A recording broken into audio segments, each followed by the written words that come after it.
Maria, sul on kogemust inimestega väga palju. Mina panen nüüd suu kinni ja annan lava sulle. Nii et üllata meid. Suur aitäh! No kahtlemata sellise sissejuhatuse järel ootused on kõrged, aga kes hommikust alates on juba kohal olnud, on aru saanud, et nii-öelda sisse pandud investeering on juba tulusaks muutunud. Kõige suurem saladus, mida te täna siin kuulete, vaevalt üheski teises boksis mingisugune taoline lubadus lavalt kõlab või niisugune viide, et kus tuleks siis nii-öelda järgmise perioodi tootlikkust otsida. Ja kui kõik kuulasid Erki Keldot, siis selge oli, et inimeste juhtimisega seonduv on see, kus siis nii-öelda 25% meie tulevikus nii-öelda seni veel kasutusele võtmata peidus olevast tootlikkusest nii-öelda on. Nii et see on ka niisugune laiem õigustus, et miks meie siin täna laval oleme ja räägime tõepoolest siis mitte nendest automatiseeritud otsustest, millest räägitakse siis nii-öelda kõikides teistes saalides, vaid räägime siis nii-öelda nendest automatiseerimata otsustest, sest tõepoolest, et lisaks sellele, et meil on seadmed, meil on masinad, meil on protsessid, meil on kvaliteedijuhtimissüsteem ja meil peaaegu varsti enam ei ole inimesi, on meil seal, kus tehakse otsuseid ikkagi täna veel inimesed, seal, kus kujundatakse organisatsiooni kultuuri, seal on meil ikka veel inimesed, seal, kus meil on hoiakud, eeskujud, käitumisviisid, kogu see keskkond, kuhu siis keegi kas tahab tulla või homme enam ei taha, et seal on ikkagi inimesed. Ja mul on väga hea meel, et minuga olid nõus tegelikult täna siia kaasa tulema ka head pikaajalised partnerid, et tuleb ausalt ära öelda, et me Tripodis oleme aidanud luua paremaid töökohti, ehk siis niisugust paremat job person fit'i, paremat organisatsiooni kultuuri läbi parema arusaamise, kuidas neid organisatsioone juhitakse ja kuidas me saame aidata neid organisatsioone igapäevases töökeskkonna ja töötaja jaoks niisuguse üldise heaolu kujundamiseks paremaks teha.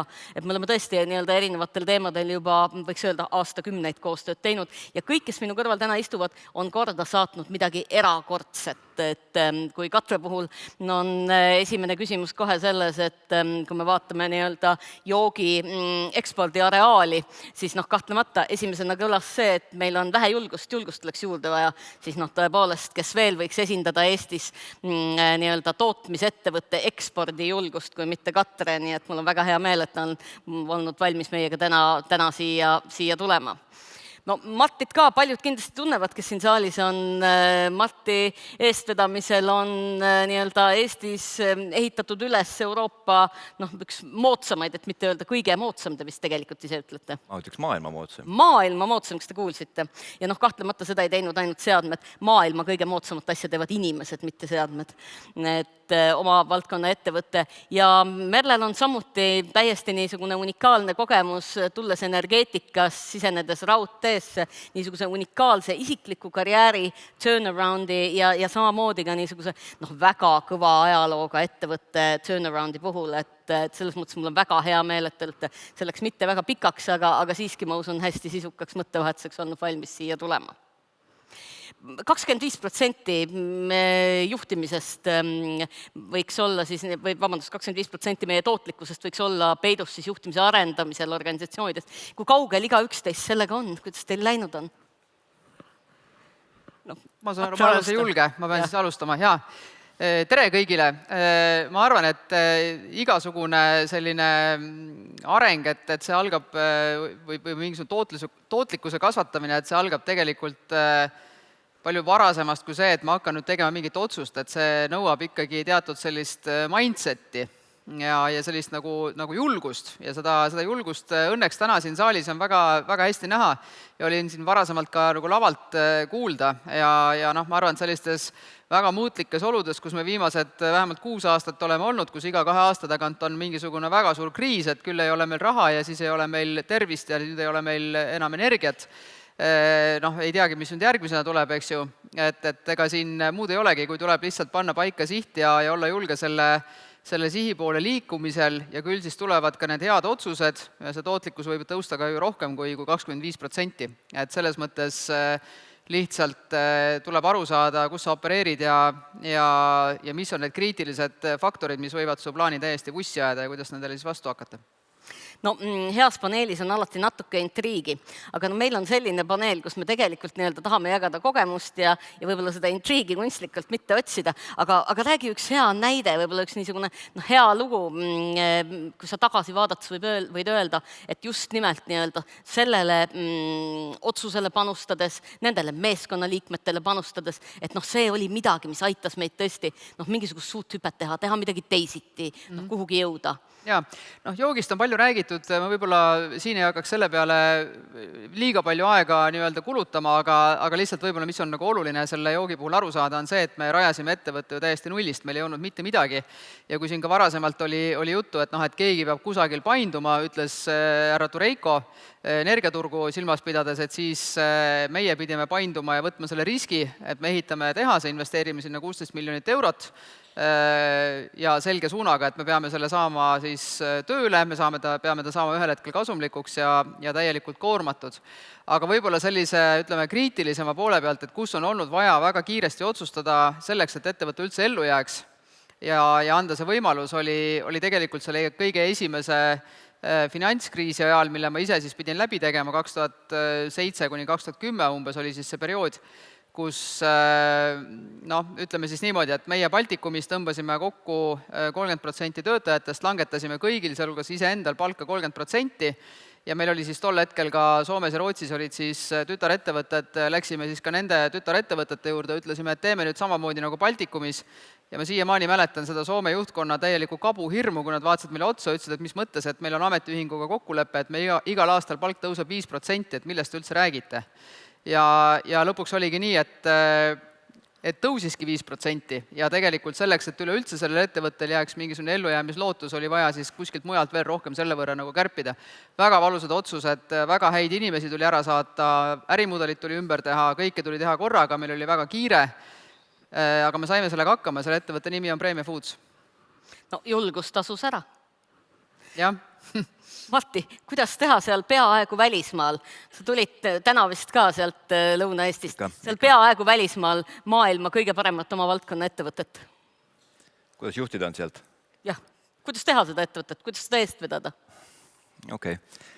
Ma natuke siin võib-olla kõigepealt ütlen, et need lõikamised, mis sa tõid näitena on ju, et need saavad olla esiteks lühiajalised ja ma ei tea, väga palju ettevõtted, kes oleks ennast nagu edukaks lõikanud, eks ju, et meie vaatenurk on see nagu teistpidi olnud, on ju. Et kui mõelda, Võrumaal on, ma ei tea, 15 000 inimest enam-vähem, kes on tööealised ja käivad tööl, on ju, siis meie juurest on läbi käinud siuke 32 aasta jooksul mingi üle 1,5 tuhat, me tunneme neid kõiki, eks ju. Ja siin 5-6 aastat tagasi, kui me hakkasime oma investeerimisplaani, mis nüüd on, ütleme, raua ja automatiseerimise mõttes lõppenud, hakkasime plaanima ja saime esimesena asjana aru, et inimesi on vaja. Ja Võrumaa inimesi on vaja hoida ja nende nii-öelda motivatsiooni tõsta ja Võrumaa keskmine palk on teadupärast siin madalam kui Eestis mujal, on ju. Tundub loogiline, et ehitad tehase sinna, aga tegelikult see nii ei toimu, kui vaatad inimeste motivatsiooni. Täna Võrumaa keskmine palk on 1900 äkki, 4. kvartal, meil on 2700, eks ju. Meie keskmine ettevõttes ja lisaks sellele siis panustamised kogukonda. Ülitugevalt. Võrumaa on natuke eraldi olnud, ta on ju aastaid, kõik need maakonnad, mis on kaugel siit, on natuke alati omaette community'd, on ju, nad ei ole Tallinnad, nad ei ole multirahvuslikud, eks ju. Ja kogukond on neile oluline, selle me tabasime alguses ära ja sealt tulid meie võrkpallid ja jalgpallid ja muud asjad, meie sponsorluse põhimõte ongi, et ainult kogukonda, eks. Ja vist kõik tootmisettevõtted täna teavad, et ei ole mõtet investeerida kallis seal meie puhul 10 miljonit, teie puhul 10 miljoneid tehnikasse, kui see inimene, kes seal taga töötab, tegelikult ei taha seal töötada. Ehk et meie hakkasime töötajate rahulolu siis nii-öelda ENPS-i, mida siin enamus inimest teab, eks ju, täiesti teadlikult parandama. Tulime sealt 11 pealt plussis, Eestis on palju tööstusettevõtteid, kellel on miinusesse. Tulime siin 2 aasta taguse 50 peale, mis tööstusettevõtte puhul Lõuna-Eestis, ma arvan, väga tugev. Pankadel on siin 7-80, aga see töökultuur on teine, meil hakkab ikka tööpäev kell 6 hommikul ja on vahetustega ja nädalavahetustega. Et see on ainuvõimalik niipidi. Et odavat tööjõudu otsija minna väikselt nii-öelda kahaneva elanikkonnaga kogukondasse ei ole mõtet. Aga hästi panustades sa leiad seal hästi tugeva ja lojaalse meeskonna, töö ja voolavus meil ka 35 pealt omal ajal teatud kohtades meie tehases on täna igal pool alla 5 praktiliselt, et ma olen väga rahul.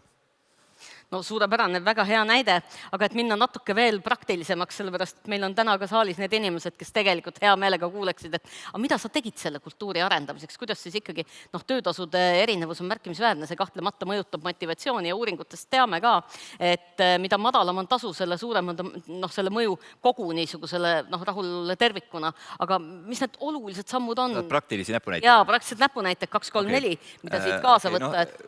Keskkond, eks ju, investeeringud sinna, ma räägin puht füüsilisest keskkonnast, eks ju, seal, ma ei tea, riidevahetuskohad, nii edasi. Meil on jõusaal, ainukene Võru 24/7 lahti olev jõusaal on meil töö juures, nii edasi, siuksed asjad, eks ju. Aga siuke 360, et kõik asjad, me hakkasime esmatasandi juhtidest peale.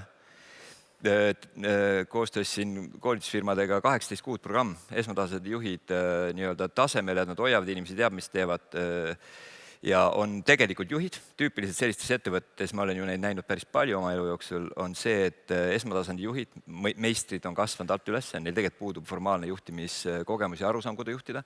Mis tavaliselt toimub, on see, kiputakse juhtima kas jõuga või rahaga, võtan preemia ära, eks ju. Palgasüsteemi ülevaatus, eks ju, preemia osa palju vähemaks, inimesed töö viljakuse eest vastutab ikkagi meister, eks ju.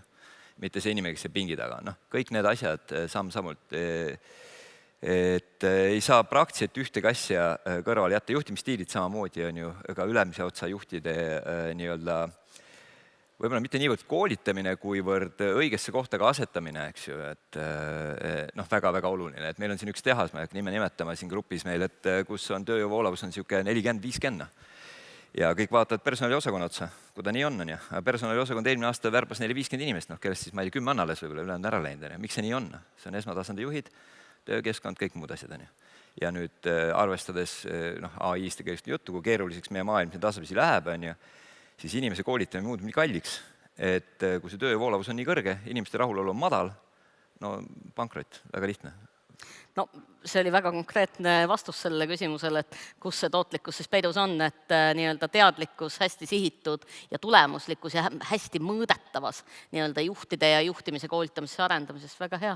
Merle, sina oled teinud ühe väga niisuguse põneva turnaroundi äris, mis on väga palju muutunud, mis on äärmiselt turbulentne, mis on nii-öelda erakordselt väljakutsete rohke ja lisaks sellele ka hästi pikkade traditsioonidega.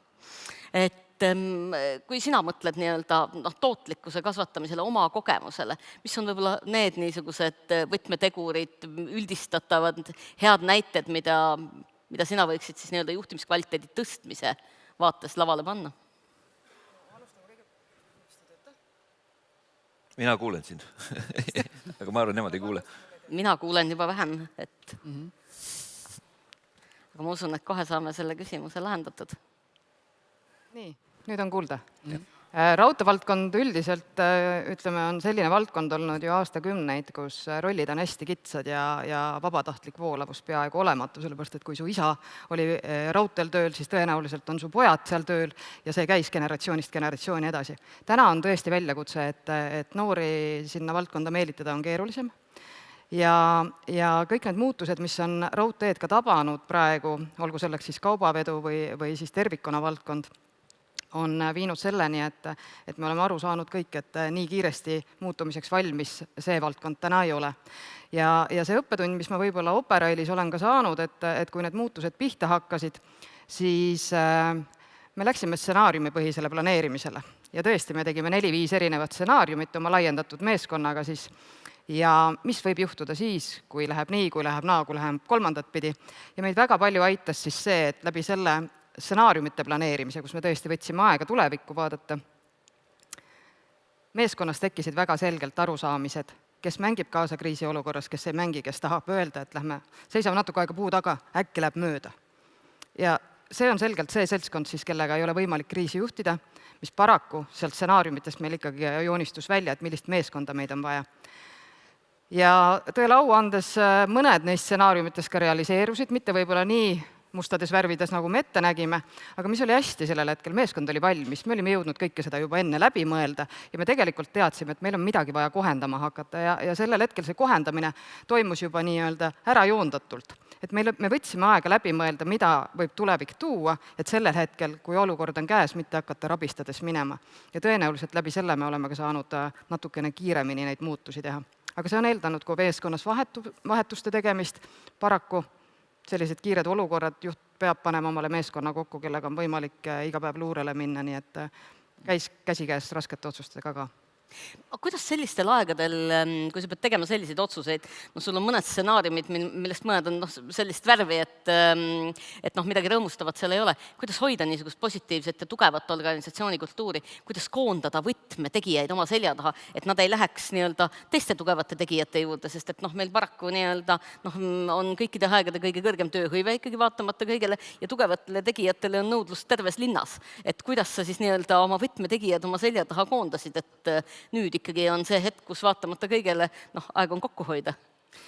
No siin on vist juhtide asi ka natukene seda, et kas kriis on koht, kus tuleb tunda seda ängi, et kõik on halvasti, või võtta seda kui põnevust, et päris äge väljakutse, et ära teeme, oleme ju päris palju ära teinud juba.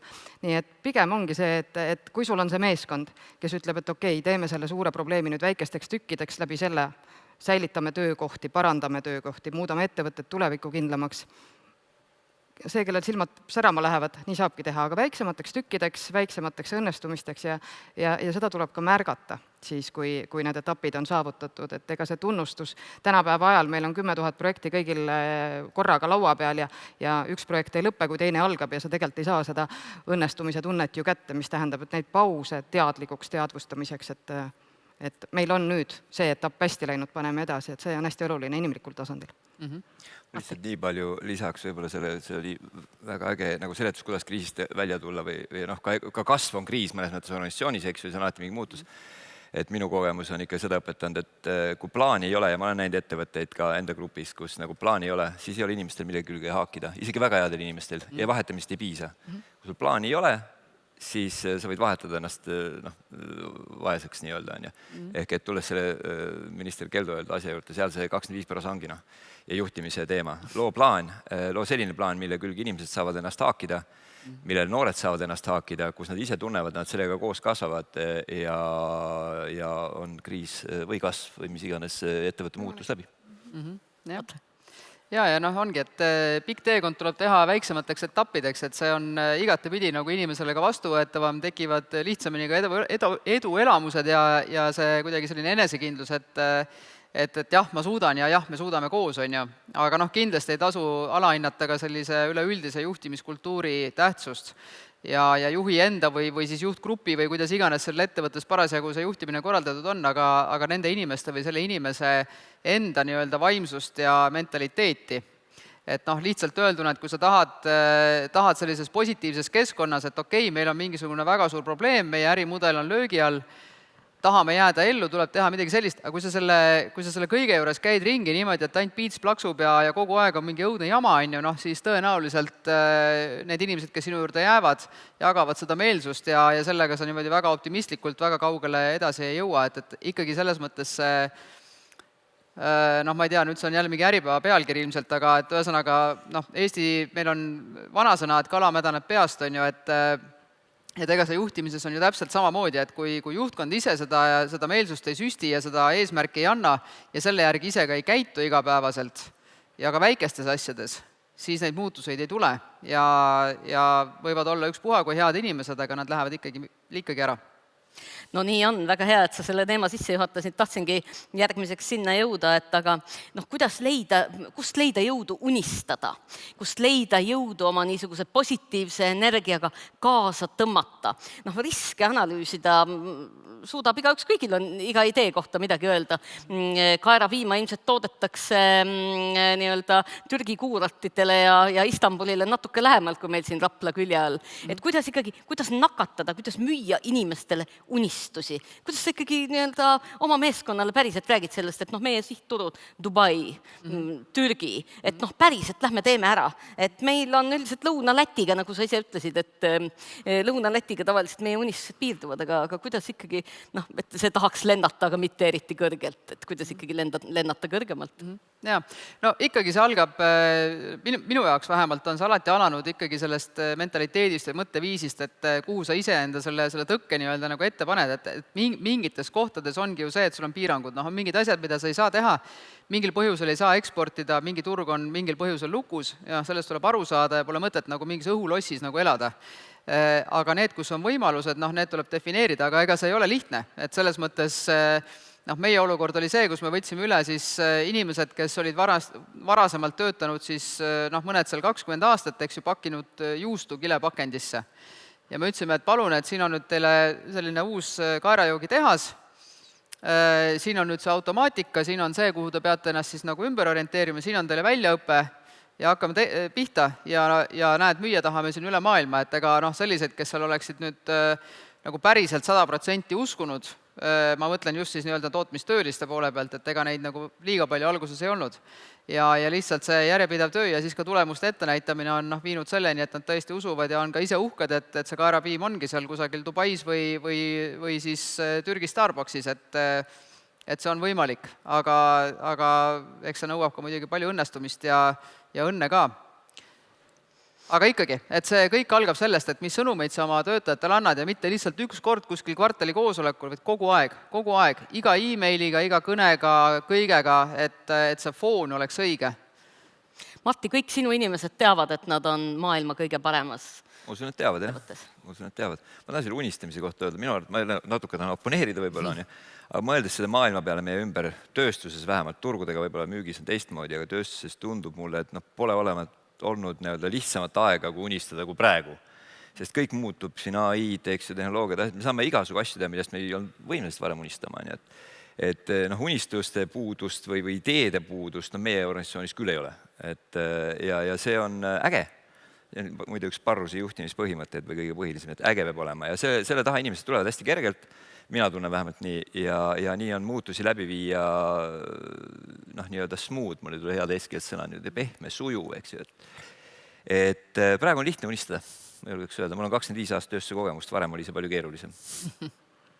Kõik sinu meeskonnaliikmed tunnevad samamoodi. See on midagi, mida te hingate iga päev. No kas nüüd iga päev, et me ikkagi oleme selles mõttes nagu igav ettevõte, kes teeb siis ümarast klotsist kandilise klotsi, eks ju. Aga ma usun küll, et silm särab inimestel, nad teavad, kuhu suunas minna. Eks me jookseme valesti ka, tõesti, eks ju, tapame projekte poole pealt maha, jooksime valesti, eks ju, ja nii edasi. See paindlikkus on meil õnneks olemas, mis on väga oluline meie jaoks. Aga ma usun küll, jah, et inimestel silm särab, noortele, eriti järelkasvu pool, ma tulen natuke kaugemale, et Paruse saab jagada nagu enamus ettevõtteid mitmeks kultuuriliseks grupiks, eks ju, meil on 30 aastat olnud inimesed, meil on vähem ja edasi. Aga need nooremad, kellele me täna panustame, kui sa lood neile teekonna, ja ma ei räägi ainult nagu tippjuhtidest või sellisest juhtkonnast, vaid inimeste üldse teekonna, mis haakub nende arusaamaga, mis nende elus toimuma hakkab järgmise 3, 5, 10 aasta jooksul kaugemale ei ole mõtet minna, siis on see neile lihtne. Ja nad teavad, et neil on põhjus olla siin, nad teavad, et neil on mingi missioon siin olla, nad teavad, et see toetab ka nende isiklikku elu, kui neil on, ma ei tea, planeeritud lapsed või kodud või asjad. Ja me peame seda mõistma, et inimesed ei ole ju masinad, eks ju, nemad tulevad sinna loomulikult raha ja kõige muu pärast, aga nad tahavad, et neil oleks seal põhjus olla ja kui pikalt olla ja kuidas see toetab nende ülejäänud elu. Et see kõlab lihtsalt ja tegelikult ongi lihtne, kui nii mõelda. No kõik saalis olijad Lõuna-Eestist, et Martti kontaktid, võite võtta varrukast kinni ja küsida, millised toolid täna veel vaba on või kust seda kasvu tuleb, kuidas saab nendega liituda. Aitäh! Aga Merle, sinul on ka niisugune, tõesti pikk ajalugu selle niisuguse uuenemise nii-öelda teele kaasa võtta. Kuidas sa süstid nendesse inimestesse, need suguvõsa raudtee DNA kandvad inimesed, kuidas sa innustad, kuidas sa müüd neile unistusi uuest raudteest? No unistus uuest raudteest, et kui rääkida täna sellest, et millised raudteerollid on hästi kitsad olnud ja hästi manuaalsed olnud, mis tähendab ka seda, et tegelikult iga noor, kes tulevikus võiks meile tööle tulla, ei taha enam joosta vaguni kõrvale ja kuulata, kas rattad ei tee tõkk, vaid selleks võiks mingi tehnoloogia juba olla. Et selliseid lihtsate tööde jaoks me tegelikult täna enam töötajaid väga lihtsalt ei leia. Ja selleks, et nii-öelda ikkagi innoveerida, on vaja organisatsioonil muutuda. Et kui Martti rääkis siin, et 25 aastat tagasi tagasi kujutasin ennast tööle 25 aastat tagasi tehases, noh, tõenäoliselt ma ei oleks mitte kunagi sinna läinud, sellepärast et võrdlen puuraiduritega, eks ole, sul on ühetaoline mets ja iga päev teed ühte sama tööd. Keegi ei innoveeri mitte midagi. Täna oluliselt põnevam, nagu sa ütled, et kõik muutub nii kiiresti, me oleme nagu 8 jalad, kombitsad on igal pool, tuleb suurem laine, tuleb väiksem hoovus, me peame hakkama saama, aga meil on kogu aeg 100 rauda tules, et vaadata siis, mille järgi minna. Ja selleks on vaja ikkagi teatud meeskonda, kes teatud hetkedel 25 aastat tagasi tõenäoliselt oli see meeskond hoopis teistsuguste isikuomaduste juhtimisstiili ootav. Täna on ta teistsugune, mis tähendab, et iga ajastu nõuab omamoodi ka isikuomadusi juhtide poolt, nii et siin võib-olla on siis see teine asi, mida me räägime, et me oleme hästi harjunud selliste hierarhiliste struktuuridega, kus käsuliinid on hästi selged, mitte kunagi ei muutu efektiivseks selliselt, mis tähendab, et me peame ka neid struktuure hakkama väga selgelt ümber mõõtestama, et nagu eelkõnelejad ka siin ütlesid, et otsused oleks võimelised tegema allüksuste juhid, sest nad teavad väga täpselt, kus nende vastutuspiir on ja neil on piisav data, et seda teha. Täna me tegelikult oleme ikkagi selle taga, et meil ei ole piisavaid andmeid, et otsuseid teha. Ja see või on nad siis killustatud, et see on pigem ettevõtete väljakutse täna, aga me peame edasi töötama selle nimel, et meil tulevikus saaks vähem hulk juhte teha kiiremaid otsuseid ja kiiremini ära joondada ennast. Kui sa vaatad täna võib-olla kokkuvõtvalt kuidagi oma kogemust, et nii nagu Matti väga hästi ütles, et tõesti, õhus on niisugust 90ndate hõngu. See, mida me tegime 15-20 aastat tagasi, ei oma täna nii suurt kaalu kui see, millest me julgeme unistada täna ja mida me suudame omandada, kuidas me suudame kohaneda ja kindlasti me oleme suhteliselt võrdsed siin kõik, kui me räägime juhtimise arendamisest. Paljud tööriistad on tasuta käes ja saame hakata kohe rakendama, ei ole vaja oodata investeerimisotsust kusagilt kaugelt. Aga Merle, kui sa vaatad tulevikku täna sellelt positsioonilt, kus sa oled, 1-2 soovitust, mida võiks saalis istujad kaasa võtta. Et kui me räägime niisuguse tõesti tugevamate, konkurentsivõimelisemate organisatsioonide loomisel, mida igaüks saab teha? Mulle väga meeldis see mõte jälle, mis Martti välja tõi, et äge peab olema, et mina olen ka seda usku, et raske võib olla, aga äge peab ka olema, sellepärast et need on tegelikult ja ainult tööalased väljakutsed ja kui mõelda nagu tervikuna, et maailmas on palju suuremaid kriise kui need, mida me siin igapäevaselt lahendame, siis tegelikult võib-olla ta selles mastaabis enam ei olegi nii suur väljakutse, nii et natukene ka seda kriisi osata maha tõmmata selles võtmes, et see probleem ei ole maailma suur ja me ei tööta kirurgidena, et iga päev meie otsuste tõttu ju ei juhtu midagi fataalset. Nii et kaasa võtta jah seda, et raskeid ülesandeid teinekord natukene lihtsamalt võtta, et mitte liigselt stressi inimestesse ka süstida, vaid proovida nendega koos neid lahendusi leida ja julgustada neid lahendusi leidma. Ja see kõik algab ju sellest, et millise tundega me hommikul tööle läheme ja kas me ise ütleme, et ongi väga raske ja tõmbame endale siis kaasa kõik selle töötajaskonna, kes hakkavadki võimendama siis seda raskust või anname selle energia natuke teises suunas peale. Matti, mis sinul oleks võib-olla kaasa anda? Usaldage oma inimesi, et kui ma mõtlen seesama 90-te näide, mis siin oli, et 90-ndatel otsustas peadirektor või kes iganes, eks ju, ja kõik käis läbi tema laua, vahel otsustas sekretär enne ära muidugi midagi, eks ju, siis seal hiljem oli ju, et usaldaga kontrolli, eks ju, siis täna kontrollimine tekitab ju stressi organisatsioonis inimestes üldiselt, et muidugi tuleb jälgida ja monitoorida ja aga usaldage oma inimesi, olge laisad, eriti tippjuhid, siis inimesed otsustavad all teie eest asjad ära, eks ju, on teile endale ka mõnusam. Ja ma arvan, see ongi praegu põhiline. Toetage õppimist loomulikult, et see on, ma arvan, ma ei tea, mida peaks õpetama inimestele, seda ma täna ei tea, aga seda arendust inimestest tuleb toetada, sest et need koolitused, asjad, mis täna käivad või ka iseõppimised, need ju muutuvad, homme on midagi muud juba vaja, et need mõnes mõttes ju vanad asjad. Et võib-olla eelkõnelejatele lisaks, et eks iga juht ikkagi peaks olema nii enesekindel ja tark, et ta palkaks endast targemaid inimesi ja eriti tänastes oludes, kus tõesti tehnoloogia pealetung on kiire, igasuguseid kriise on palju, siis me tõenäoliselt ka nii-öelda tulevikku vaadates, olgu see 5 aastat, 10 aastat, vajame pisut teistsuguseid inimesi, kes aitavad seda ettevõtet edasi arendada. Et teistsugust all ma pean silmas siis teistsuguseid kui näiteks mina, eks ju, kes ma olen ikkagi täna juba selline üht-teist ettevõtlusest näinud.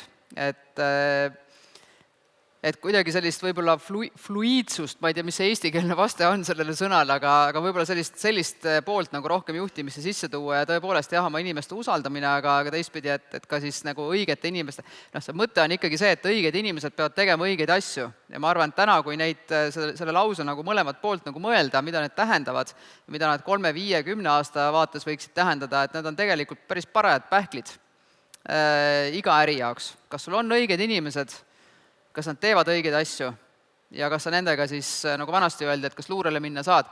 Ja äge peab olema, aga nalja peab ka saama. Väga tore, see on väga hea koht, kus kokku võtta. Jaa, väga hea, kuulda. Et meil on saalist olnud ka mõned küsimused, enne kui saate kokku võtta. Et küsitakse selle kohta, et mida see juhtimiskultuur üldse tähendab. Tõenäoliselt erinevate inimeste jaoks tähendab erinevaid asju. Kuid otse küsimus Parrusele, aga tegelikult ka teised saavad sellele vastata, et kuidas siis inimestesse investeerimine, kuidas see nõukogule või omanikule maha müüa. Sest kui ma teen selle jõusaali, toetan võrkpalliklubi, siis dividende saab ju vähem. Dividendi, jah, aga kui sa ei tee seda, siis see üldse dividendi, väga lihtne. Ma umbes tean, kus see küsimus tuli, eks ju, et ma arvan, et meil on mõned omad inimesed ka saalis, aga ei, meil on ju teada täna, ma ütlesin, ilma inimesteta ju käima ei pane, eks ju, masinat, ta lihtsalt ei tööta, eks ju, ükskõik kui nutikas ta on, lõpuks ta tahab mingit programmeerijat, äärmisel juhul võib-olla tahab mingit klotsikeerajat sinna taha. Ja kui see mõtteviis on paigas, et investeerides 10 miljonid, sa ei taha, et seal töötavad inimesed nende masinate peal, kes seal töötada ei taha, siis on see lihtne. Siis on nii omanik kui dividendisaaja ju saab ka aru, et see on ainuvõimalik. Võt. Siin üks selline küsimus, mis mulle väga meeldib, oli siin juttu sellest, et Katre, sa rääkisid, et teha asjad väiksemateks juppideks, et siis inimesed saavad aru, et ka sellest eduelamusest. Et jagage oma kogemust natuke, kuidas te tähistate võite oma ettevõtetes? Jaa, ma võin kohe sõnajärje üle võtta, no mul päris hiljutine kogemus, et meil oli selline lugu selle joogiga, et meil tehase käivitumine lükkus pool aastat edasi ja mõistetavalt oli see väga halb uudis kõigi jaoks, sealhulgas ka nende inimeste jaoks, kes ühel hetkel loodavad võtta dividende. Et dividendist oli asi kaugel, et kui sa ikkagi vajutad nuppu ja tehase ei käivitu, et siis on ikkagi suhteliselt suur probleem. Ja põhimõtteliselt meil läks siis niimoodi, et saime selle tehase siis lõpuks tööle, läbi, ma ei teagi, ilmselt mingid jumalad ka ikkagi natuke toetasid, sest et vahepeal tõesti oli tunne, et ei ole lihtsalt võimalik. Ja siis läksime siis kohe 2 nädalat pärast seda, kui esimene partii sõitis poodi, läksime maailma suurimale toidumessile ja võitsime selle innovatsiooni auhinna enda väga suureks üllatuseks, nii et meil oli selles mõttes me olime ikkagi korraks kuskil sellises mingis kõrgemas sfääris kogu meeskonnaga, et see lihtsalt see hädaorg, mis enne seda oli, ja siis see tohutu rõõm, mis pärast seda tuli, et need olid nagu ühe skaala nagu 2 nii suurt äärmust, et ega me seal, et kui küsimus on see, et kas me teeme pidusid või niimoodi, et loomulikult aeg-ajalt tuleb ikkagi pidu ka teha, eks ju, aga ma arvan, et kõige olulisem, mis nendel hetkedel on see kokkuhoidmise tunne või see, et meie koos tegime, et meil kõigil oli see oma roll selles, et näed, nüüd me õnnestusime. Ja teinekord see hea sõna võib-olla on tähtsam kui see pitsikene fermenteerunud kaerajooki. Nii, meil on aeg kohe läbi, nii et need ma 2 lihtsalt kommentaari. selle väikeste võitude, mul tuli üks võib-olla huumoriga lugu mingi hetk ette klaasitööst, et kus ettevõte oli kehvas olukorras ja me lõime mingi roadmapi ja siis hakkasime tegusid tegema, kõik hakkasid liikuma ja meil oli plaan, eks ju, ja siis me selle plaani vahepeal, kui mingi eesmärk oli täitud, pakkusime oma töötajatele torti. Aga küsimus ei olnud nendest väikestest tordipakkumistes, küsimus oli selles, et plaan oli ja siis me hakkasime liikuma ja kõik said nagu tempoga minema. Probleem tekkis lõpuks selles, et tort oli kord üle päeva. Et inimestest jälle see tort, seal saab ka üle panna natuke, et tähtis on see plaan. No meil on ka niimoodi, et me tõesti, kui me tähistame, siis me tegelikult tähistame ka seda teekonda, et täna ettevõtete vastutus on ikkagi ka oma töötajaskonda koolitada ja jälle, kui ma pean selle raudteevaldkonna tooma, et me ei saa siit edasi nii, nagu me olime, mis tähendab, et see elukestev õpe peab toimuma ja me tähistame isegi seda, kui inimesed on valmis juurde õppima, mis tähendab seda, et kui keskmiselt vanasti 55-aastane mees ootas, millal ta saaks raudteelane, eriti saaks pensionile minna, siis täna nad teavad, et nad peavad 20 aastat veel töötama, mis tähendab seda, et ega muud valikut ei ole, kui edasi õppida. Ehk me innustame ka õppima, me innustame ka peale seda tagasi vaatama, kui nad on mingi uue oskuse saavutanud ja nad ütlevad ise väga tihti, et ma ei tahaks enam tagasi minna sinna, kus me koolituse alguses alustasime, aga just süstida seda tahtmist minna eluga edasi ja seda me tähistame. Nii, Maria, ja nüüd saad sina selle paneeli kõik kokku võtta. Ja ma õiendaksin selle juhtimiskultuuri küsimuse ära, et mida sa küsisid, et muidu äkki tekib niisugune tunne nagu Tureikal, et saab äripäeva teise pealkirja veel, et räägivad, aga ei teagi, millest räägivad. Et juhtimiskultuur ongi kõik see, millest siin juba jutt oli. Õppima innustamine, muutumine, valikud, igapäevased otsused, jõusaalid ja dividendid, ühine tähistamine, võimekus ennast kokku võtta, millegi ühise selja taga seismine. Ehk tõepoolest kõik nii see, mis on kirjas, kui ka see, mis on kirjutamata, kõik see, mida me esindame, see ongi see kultuur. Seal on tegevused, nähtamatud asjad, aga see kõik kokku on tohutu suure mõjuga ja mida võib öelda, organisatsiooni küberneetikud on seda mitu aastakümmet uurinud, ühtegi strateegiat, mis on vastuolus kultuuriga, te ära ei jõusta. Nii et olge head, kui te hakkate uusi ja suuri plaane tegema, pöörake sellele juhtimiskultuurile üsna olulist tähelepanu, sellepärast et ellu lähevad need, mida toetab kultuur. Ehk kõigepealt tulebki tegeleda selle sama kultuuriga. Igal juhul suur rõõm oli näha, et teid nii palju oli tulnud siia täna meid kuulama. Nii, suur aplaus meie panelistidele. Aitäh!